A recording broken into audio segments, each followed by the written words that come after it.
ليلى الجزائرية، الممثلة والراقصة، عشقها المطرب فريد الأطرش وأعجب بها الموسيقار عبد الوهاب، وأحبتها سيدة الطرب أم كلثوم. رفضت ليلى الزواج من فريد الأطرش لأنها كانت متيمة بلعب كرة القدم. معشوق ليلى هو اللاعب الأسطوري عبد الرحمن بالمحجوب، أو كما كان يلقبونه الفرنسيون لو برانس دو بارك. استطاع بالمحجوب أن يخطف قلب ليلى بأخلاقه وأناقته، فاختارته زوجا لها. برنامج زوجات الأساطير يحط الرحال بمنزل الفنانة الرقيقة ليلى الجزائرية أرملة عبد الرحمن بالمحجوب، لتحدثنا عن شخصية بالمحجوب العاشق الزوج والأب، وكيف كان اللقاء الأول. لاني اول حاجه سولني، قال لي كيفاش حتى جيتي المغرب؟ قلت له جيت باش نفوت الافلام اللي غادي تفرج عليها الليله. كانوا معايا العائله. قال لك الليله تعشوا عندي. فوت انايا الفيلم وطلبت من عبد الرحمن، قلت له يا سيد عبد الرحمن تشرفنا الليله، احنا فوتين الفيلم في الشيخ عزاد. قال لي غادي نمشي نشوف والديا في المدينه القديمه ونسولهم الا زعما يمكن لي نتعطل باش نقول لك ولاد زمان كومون كيزيتي يفالي لا بيرميسيون ديال والديه باش يجي يتفرج. خلط حاصل، جا خلط علينا في الفيلم. فوتنا الفيلم، هادشي كان معتبر.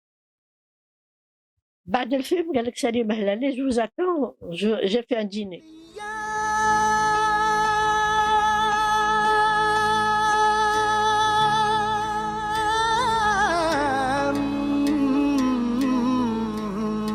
ويلي على دوك ليا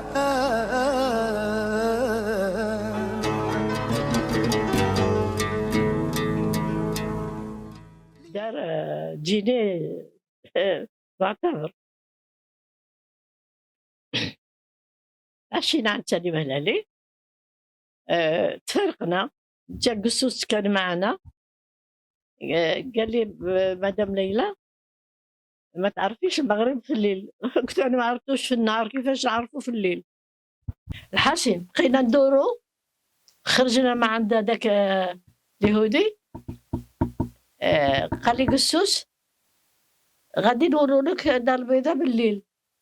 قلت له واخا. سيتي اون بلي موا جويي كان جويي.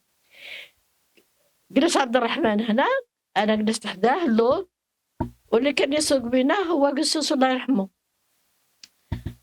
داوني العين الدياب، داوني ما عرفتشين، انا ما نعرفش هذوك النحلات كلهم. تعطلنا ما دخلناش للدار. حاسين قال الوالده وهذاك الشيء كانوا ساكنين فوق اير فرانس الوالديه، جاو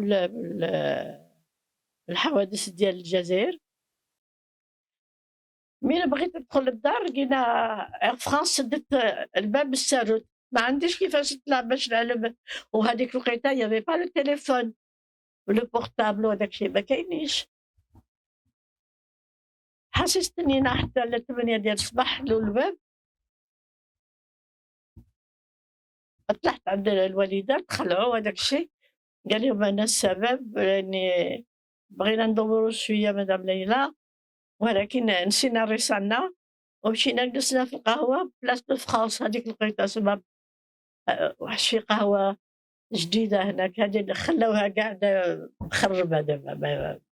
طلعت معايا وصلي حتى لعند الوالده وقالت له انتم اللي جيتوا عندي الى مدام ليلى بغات تعرض عليكم غدا اجوا تاخذوا الشاي عندي في الدار. قال واخا ما كان حتى مشكل. قال على شرط بعد الشاي ناخذ ليلى وندور بها شوية في دار البيضاء على المرسى وهذوك النواحي اللي أنا ما نعرفهم. وكان معنا واحد شي سيد صديق الحاج، وهو مين كنت معاه ما كانش باغيني يشوف شي حد تاني، لا صحابه ولا والو، لاني واحد شي جماعة ديالهم العربي الدكالي الله يرحمه اللي كان توفى في صخيرات، جايين شايفينه قالوا له راه مع شي نصرانية وفاني فواغ عبد الرحمن. هو مين قالوا له هذا الشيء غوت لصاحبه وقال له خذ ليلى من يده ودخلوا لداخل المدينة، ما بغاهمش يشوفوني. أنا تاني يوم الصباح مسافرة على بيروت وهو مسافر على أنوف، باش نقول لك dans la matinée، ولكن هو مسافر جوات 10 ديال الصباح وأنا على ألمانيا، وأنا مسافرة على 11 لبيروت، ولازم نجلس أنا شهر في بيروت. أنا كان عندي لابارتمون ديالي على الأوبيرا في باريس. قلت له شوف اللي يجي فينا الأول يكلم الثاني، وصل قبل مني. كلمني أنا ما زلت في بيروت، قلت لهم الله يخليكم vous allez me donner une semaine de repos في باريس، عندي شي حاجة ونرجع. هما فاكريني دابا أنا نمشي من بيروت ما غاديش نرجع ليهم. أنا علاش مشيت لباريس؟ باش نتلاقى مع عبد الرحمن. مين كنت في بيروت كنت نفوت في الكازينو، شكون اللي كان يجي كل ليلة؟ هو فريد.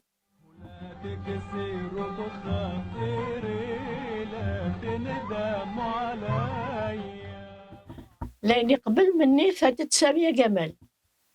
سامية جمال أولا مصرية ومشهورة، أنا جاية من آخر الدنيا ما عرفت كاع لا عرفت الجزائر فين ولا لا. كان خايف عليا شوية فريد إلى ما نعجبش. أنا كان عندي رقص قبل ما ندير الرقص البلدي، كنت دايرة لي بوينت، كنت ندير الرقص فرنساوي. يا سلام دي حلوة قوي.